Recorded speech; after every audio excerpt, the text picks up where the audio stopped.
हम देख रहे हैं ठाकुर प्यारेलाल। ठीक, कौन से जिले से संबंधित? राजनांदगांव जिला।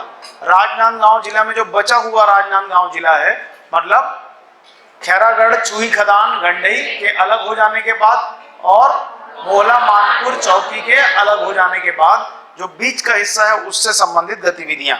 लेकिन जब हम किसी पर्सनालिटी की बात करते हैं तो हम जिले से बंधे हुए नहीं रहते, उनकी सारी भूमिकाओं पे हमारा ध्यान जाना चाहिए, जो कि आपका राज्य के स्तर पे जहां जहां पे भी उन्होंने भूमिका अदा की होगी। जैसे अभी एग्जैक्ट डेट याद नहीं आ रहा है, लेकिन रायपुर में जब सतनामी आश्रम की स्थापना की थी पंडित सुंदरलाल शर्मा ने, तो उसमें भी ठाकुर प्यारेलाल की महत्वपूर्ण भूमिका थी। मैं जब मॉडर्न हिस्ट्री पढ़ाऊंगा तब इस वाले फैक्ट पे भी आऊंगा। वो डेट एग्जैक्टली याद नहीं आ रहा है, 1924 था या 1926 था, तो डेट जो है वो करेक्टली याद नहीं आ रहा है। ठीक, तो सतनामी आश्रम कहाँ स्थापित किया गया था? रायपुर में। Sundarlal Sharma was the central character, पर जिनकी मदद से बन पाया उनमें से एक कौन थे?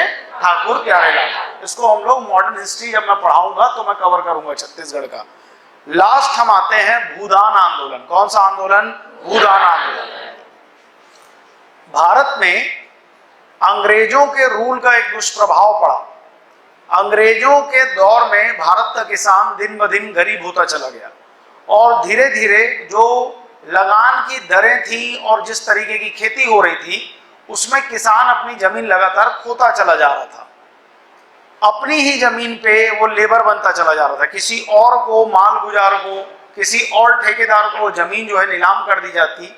एक लॉ था, उसको बोलते हैं सनसेट लॉ। क्या बोलते हैं? बोलो, सनसेट लॉ। कि अगर इस जमीन पे आज शाम तक लगान नहीं चुकाया गया तो वहां का अंग्रेज अधिकारी उस जमीन को क्या कर देता था? नीलाम कर देता था। अब नीलाम होने वाले लोगों ने लैंड होल्डर सोसाइटी बनाया। लैंड होल्डर वर्ड जो है या जो एक मैकेनिज्म है, ये भारत में कहीं नहीं था।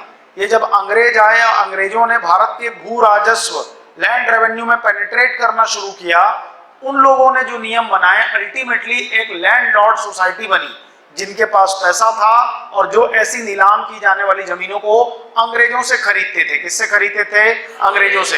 हो सकता है कि छत्तीसगढ़ के जांजगीर चांपा की जमीन नीलाम हो रही हो और उसको खरीदने वाला जो जमींदार हो बंगाल का हो। कहाँ का हो? बंगाल का हो सकता है वो हरियाणा का हो सकता है वो पंजाब का हो। इस तरीके से नीलामियां की जाती थी। तो अब वो किसान कहाँ जाएगा? जो उस जमीन का मालिक था, जो लगान नहीं पटा पाया, वो उसी जमीन पे अब लैंडलॉर्ड तो नहीं आएगा बंगाल से खेती करने, पंजाब से खेती करने, हरियाणा से खेती करने। वो उसी जमीन पर लैंडलेस लेबर बन जाता था। क्या बन जाता था वो? Landless labour. लेबर की तरीके से उसको पेमेंट करता कि इतना हिस्सा तुम रख लेना, बाकी मुख्य हिस्सा तुम मेरे को देना। तो जिस जमीन पे पहले वो 100% अगर 100 केजी फसल उगाता था और 100 केजी फसल उसका होता था, मान के चलो कि शासन को उसने टैक्स दे दिया 1/6 मतलब 16%, तो भी उसके पास 84% उपज बच करके रहती थी। अब जो नई व्यवस्था आ रही थी, अगर उसकी जमीन नीलाम हो गई तो उसके पास बचेगा केवल 10% और उसकी भूमि भी उसकी नहीं रहेगी। यह व्यवस्था 1792 से शुरू हुई। कब से शुरू हुई? 1792। खास करके कॉर्नवालिस आता है। कौन आता है? कॉर्नवालिस। कॉर्नवालिस जब भारत का गवर्नर जनरल बनता है उसके बाद ये कहानी सब शुरू होती है और लगान के लिए सनसेट लॉ चालू होता है। क्या चालू होता है? Sunset law. 1792 से 1892, 1892 से 1947, तकरीबन 160 साल का ये जो व्यवस्था था, इसमें भारत के ऐसे कई लोग थे जो अपनी जमीन पे ही मजदूर बन गए थे और ऐसे कई धनाढ्य लोग थे जिनके पास, किसी के पास 4000 एकड़, किसी के पास 3000 एकड़, किसी के पास 2000 एकड़ क्या थी? जमीन थी। इस समस्या को सुलझाने के लिए एक सामाजिक क्रांति की शुरुआत हुई जिसे कहा गया भूदान आंदोलन। क्या कहा गया? भूदान आंदोलन। 1950 का दशक था। विनोबा भावे गांधीवादी व्यक्ति थे। इनके आश्रम का नाम था पवनार आश्रम। क्या नाम था? पवनार आश्रम। मैं जो भी चीज बोल रहा हूं ना, ये सब सवाल आया हुआ है। पवनार आश्रम का संबंध किससे था? विनोबा भावे। वहां पोचमपल्ली गांव से शुरू होता है पूरा का पूरा आंदोलन। पद यात्राएं की जाती हैं। बड़े बड़े सारे नेताओं को जिम्मेदारी दी जाती है कि जाओ और जाकर के ऐसे लोगों से मिलो जिनके पास अतिरिक्त जमीनें हैं और उनको समझाओ कि ऐसे कुछ जमीनें दे दें दान में जिससे कई लोगों की रोटी चल सके। 50 लाख हेक्टेयर की रजिस्ट्री एक साल में हुई थी और ये अपने आप में रिकॉर्ड था। इसलिए विनोबा भावे को भारत में पहला रेमन मैग्सेसे पुरस्कार दिया गया। क्या दिया गया? पहला रेमन मैग्सेसे पुरस्कार किसको दिया गया? विनोबा भावे। तो भारत में कौन व्यक्ति था जिसको पहला रेमन मैग्सेसे मिला? तो विनोबा भावे। किस आंदोलन के लिए मिला? तो भूदान आंदोलन।